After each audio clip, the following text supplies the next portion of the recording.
नमस्ते बच्चों, आज हम वर्ग 10 के विषय रसायन शास्त्र का दूसरा अध्याय शुरू करते हैं। दूसरा अध्याय अम्ल, भस्म एवं लवण। हम सबसे पहले परिचय प्राप्त करें कि अम्ल क्या होते हैं,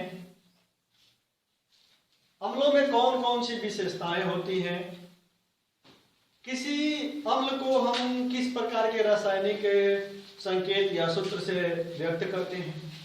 तो आइए सबसे पहले हम अम्ल पर चर्चा करते हैं। अम्ल को रसायन शास्त्र की भाषा में या हम कहें कि अंग्रेजी भाषा में एसिड कहा जाता है। एसिड का पर्याय अम्ल कहा जाता है। एसिड शब्द जो है इसकी उत्पत्ति ग्रीक शब्द से हुई है।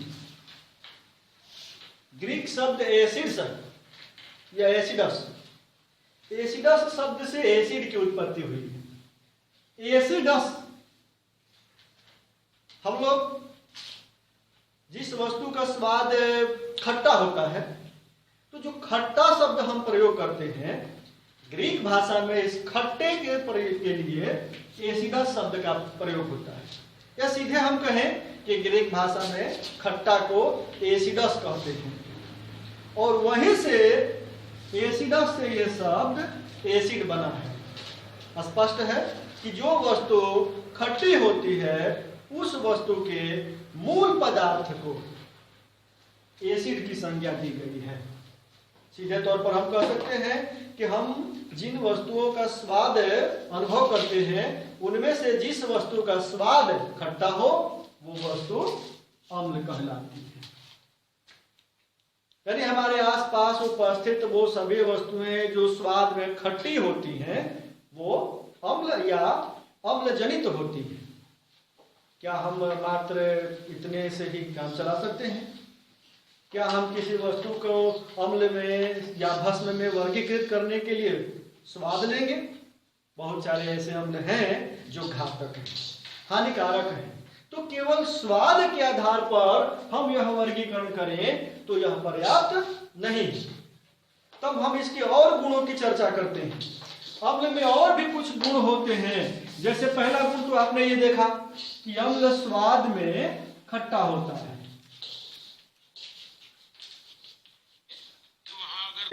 अम्लों की दूसरी विशेषता यह है कि जब यह धातु से अभिक्रिया करते हैं तो धातु से अभिक्रिया में ये निश्चित रूप से हाइड्रोजन गैस मुक्त करते हैं। हाइड्रोजन गैस मुक्त करते हैं, ये इनकी एक पहचान है। और तीसरी इनकी जो पहचान है वो लिटमस पत्र पर आधारित है। 9 क्लास में या उससे पहले की कक्षाओं में स्पष्ट है कि लिटमस के बारे में आपने जाना होगा। लिटमस एक प्रकार का सूचक होता है जो अम्ल अथवा भस्म की सूचना देता है। अम्लीय विलयन या क्षारीय विलयन की यह जानकारी आपको प्रदान करता है। इसके लिए 2 प्रकार के लिटमस पत्र बनाए जाते हैं, लाल लिटमस पत्र और नीले लिटमस पत्र। मैं उन पर विशेष चर्चा नहीं करना चाहूंगा क्योंकि वीडियो काफी लंबा हो जाएगा। तो आइए हम लिटमस के आधार पर चर्चा करें। तो अम्ल वैसे पदार्थ होते हैं जिनमें यदि नीले लिटमस पत्र को डाला जाए, किसी अम्लीय विलयन में नीले लिटमस पत्र को डाला जाए तो यह नीले लिटमस पत्र को परिवर्तित करके लाल रंग प्रदान कर देता है। यानी अम्ल वह पदार्थ है जो स्वाद में खट्टा होता है, जो किसी धातु से अभिक्रिया करके हाइड्रोजन गैस मुक्त करता है और जो नीले लिटमस पत्र को लाल रंग में परिवर्तित कर देता है। तो ये सारे यौगिक जो होंगे वो निश्चित रूप से अम्ल कहलाएंगे, अम्लीय पदार्थ कहलाएंगे, और इनकी जानकारी हम लिटमस पत्र से आसानी से प्राप्त कर सकते हैं। अम्लों की अब तक जो पहचान या परिभाषाएं दी गई यह भी पर्याप्त नहीं है एक वर्ग कक्ष अध्ययन करने के लिए, क्योंकि स्वाद की बात हो या धातु से अभिक्रिया कर हाइड्रोजन मुक्त करने की बात हो या नीले लिटमस को लाल कर देने की बात हो, इन प्रक्रियाओं में आप प्रायोगिक विधि से ही किसी पदार्थ की अम्लीयता या भस्मीयता या क्षारीयता की जानकारी प्राप्त कर सकते हैं। इसके लिए जो सबसे सटीक या हम कहें कि सबसे सरल जो व्याख्या है, वर्गीकरण का आधार है, वो दिया है आर्हेनियस नाम के वैज्ञानिक ने। आर्हेनियस महोदय ने जो अम्ल या भस्म के वर्गीकरण करने की प्रक्रिया दी है, वो हमारे वर्ग कक्ष अध्ययन के लिए अत्यंत ही अनुकूल है। आइए चर्चा करते हैं आर्हेनियस महोदय का क्या कथन है। तो आर्हेनियस महोदय कहते हैं कि अम्ल वह यौगिक है, अम्ल वह रासायनिक पदार्थ है जो जलीय विलयन की अवस्था में हाइड्रोजन आयन मुक्त करता है, हाइड्रोजन धन आयन मुक्त करता है। आर्हेनियस के अनुसार अम्ल वह रासायनिक पदार्थ है जो जलीय विलयन की अवस्था में हाइड्रोजन धन आयन मुक्त करता है। आइए कुछ उदाहरण लेते हैं। तो आर्हेनियस के अनुसार अम्ल वह रासायनिक पदार्थ है जो जलीय विलयन की अवस्था में निश्चित रूप से हाइड्रोजन आयन मुक्त करता है। अब जो कुछ प्रचलित अम्ल हैं, कुछ ज्यादा प्रयोग में आने वाले अम्ल हैं, मैं उनके उदाहरण लेता हूँ। जैसे हाइड्रोक्लोरिक अम्ल, सल्फ्यूरिक अम्ल, नाइट्रिक अम्ल, कार्बोलिक अम्ल, फास्फोरिक अम्ल या फिर एसिटिक अम्ल। अब तो मुझे पता है तो मैंने इन सब के नाम के साथ अम्ल रखा है, आपने याद किए होंगे तो आप कर सकते हैं। किंतु आर्हेनियस के आधार पर यदि हम देखें, आर्हेनियस के कथनानुसार यदि हम देखें तो बहुत आसानी से हम इनकी पहचान कर सकते हैं और इनमें एक समानता हमको सब में देखने को मिलेगी कि जैसे हम इसे हाइड्रोजन क्लोराइड कहें या हाइड्रोक्लोरिक कहें, इसको जब हम जल में मिलाते हैं और बोलते हैं तो इसके अणु एक दूसरे से दूर होते हुए पूरे जल में विलीन हो जाते हैं या कहें कि विसरित होने लगते हैं। उस स्थिति में क्या होता है कि जब हाइड्रोजन और ये क्लोरीन से बने हुए हाइड्रोजन क्लोराइड के अणु पूरे बर्तन में जल में विसरित होते हैं तो इनके ध्रुव एक दूसरे से अलग होते हैं और वैसे स्थिति में हाइड्रोजन धनायन और क्लोराइड ऋण आयन का निर्माण होता है। अब आप देखें कि इस हाइड्रोक्लोरिक को आपने जब जल में मिलाया तो जलीय विलयन की अवस्था में कॉमन आपको क्या प्राप्त हुआ? हाइड्रोजन धन आयन और क्लोराइड ऋण आयन। इसी आधार पर यदि आप इसको दो भागों में तोड़ेंगे, आप इसे जल में मिलाएंगे तो इसके अणु भी एक दूसरे से विसरित होकर दूर होंगे। उस स्थिति में हाइड्रोजन जो होगा वो धन आयन के रूप में और सल्फेट ऋण आयन के रूप में मुक्त होंगे। इसी तरह इस नाइट्रेट या आप इसे हाइड्रोजन नाइट्रेट कह सकते हैं, हमें पता है कि अम्ल है इसलिए हम इसको नाइट्रिक अम्ल कहते हैं। तो इस हाइड्रोजन नाइट्रेट को जब हम जलीय विलयन बनाएंगे तो इसमें हाइड्रोजन धन आयन के रूप में और नाइट्रेट ऋण आयन के रूप में मुक्त होगा। हाइड्रोजन कार्बोनेट कार्बोनिक अम्ल जब इसको हम डालेंगे जल में विलीन करेंगे तो इसमें भी हाइड्रोजन धन आयन के रूप में और कार्बोनेट ऋण आयन के रूप में मुक्त होगा। फास्फोरिक अम्ल हाइड्रोजन धन आयन के रूप में और फॉस्फेट ऋण आयन के रूप में मुक्त होगा। और यहाँ एसिटिक अम्ल के साथ हम यही प्रक्रिया करें तो इसमें हाइड्रोजन धन आयन के रूप में और एसीटेट ऋण आयन के रूप में मुक्त होगा। अब आप इन तमाम यौगिकों के जलीय विलयन में जो घटक प्राप्त हो रहे हैं उनमें देखिए कॉमन कीजिए तो इस कॉमन में आप क्या देखते हैं कि सभी में निश्चित रूप से हाइड्रोजन आयन आपको प्राप्त होते हैं। इस तरह आर्हेनियस के आधार पर, आर्हेनियस महोदय की व्याख्या के आधार पर हम किसी भी अम्ल की, क्षार की या लवण हो उसका अणुसूत्र यदि हमें मालूम हो तो उस अणुसूत्र के आधार पर हम इस अनुमान के आधार पर स्पष्ट रूप से पहचान कर सकते हैं कि दिया गया यौगिक अम्ल है या नहीं है। यदि उससे हमें हाइड्रोजन आयन की प्राप्ति होगी, हाइड्रोजन आयन की प्राप्ति होगी तो निश्चित रूप से वह पदार्थ अम्ल कहलाएगा। अब हम चर्चा करते हैं भस्म की। तो जैसे हमने देखा कि अम्ल का मूलभूत लक्षण है कि वह स्वाद में खट्टा होता है, वह धातु के साथ संयोग करके हाइड्रोजन गैस मुक्त करता है, और एक बड़ी पहचान उसकी यह होती है कि वह नीले लिटमस पत्र को लाल कर देता है। इस आधार पर यदि हम भस्म की चर्चा करें तो भस्म वह रासायनिक यौगिक है, भस्म वह रासायनिक पदार्थ है जिसका स्वाद कड़वा या कसैला होता है। उदाहरण के लिए आपने आम की गुठली को कभी कभार टेस्ट किया होगा, उसका जो स्वाद होता है उस स्वाद को हम कड़वा या कसैला कहते हैं। या फिर आपने कच्चे आंवले का स्वाद लिया होगा, ये स्वाद जो होते हैं इन्हें कसैला या कड़वा कहते हैं। तो जिन रासायनिक यौगिकों का स्वाद इस तरह का यानी कड़वा होता हो उन्हें हम भस्म कहते हैं। लिटमस पत्र से यदि हमें इसकी पहचान करनी हो तो जब किसी विलयन में हम नीले लिटमस पत्र को डालें और उसके रंग में कोई परिवर्तन ना हो तो हम लाल लिटमस को डालें, और जब लाल लिटमस को डालें और वो नीला हो जाए तो स्पष्ट रूप से वह विलयन भस्म का विलयन है।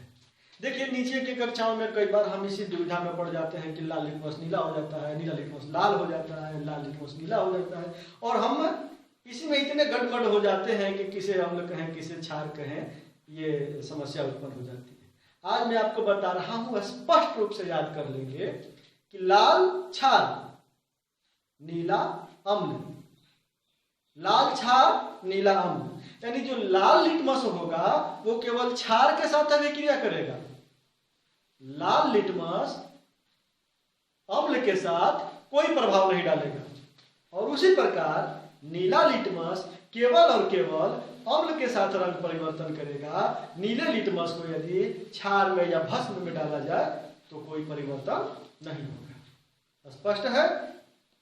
नीला लिटमस केवल अम्ल के साथ अभिक्रिया करेगा और उससे अम्ल की पहचान होगी, और लाल लिटमस केवल और केवल भस्म के साथ संयोग करेगा और उससे केवल भस्म की पहचान होगी।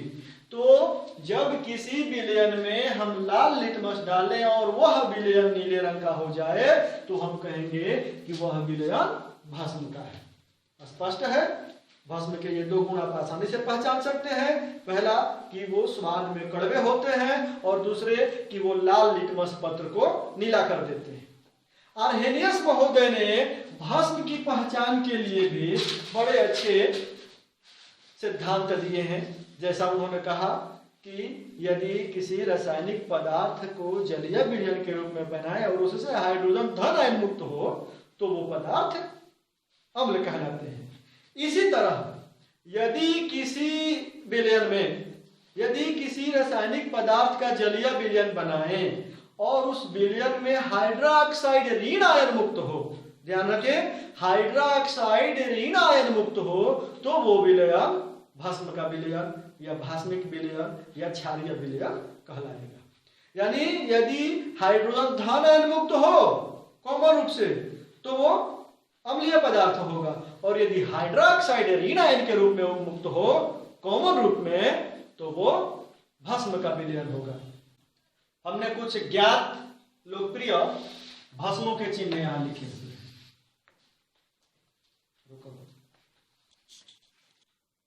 अब आर्हेनियस महोदय कहते हैं कि भस्म वह पदार्थ है जो जल में घुलकर हाइड्रोक्साइड ऋण आयन मुक्त करता है। अब यहाँ कुछ ज्ञात यौगिकों को लीजिए। हमने सोडियम हाइड्रोक्साइड लिया, पोटेशियम हाइड्रोक्साइड लिया, कैल्शियम हाइड्रोक्साइड लिया, मैग्नीशियम हाइड्रोक्साइड लिया और एल्यूमिनियम के हाइड्रोक्साइड लिया। कॉमन आप देख रहे हैं क्या? सब में हाइड्रोक्साइड आ रहे हैं।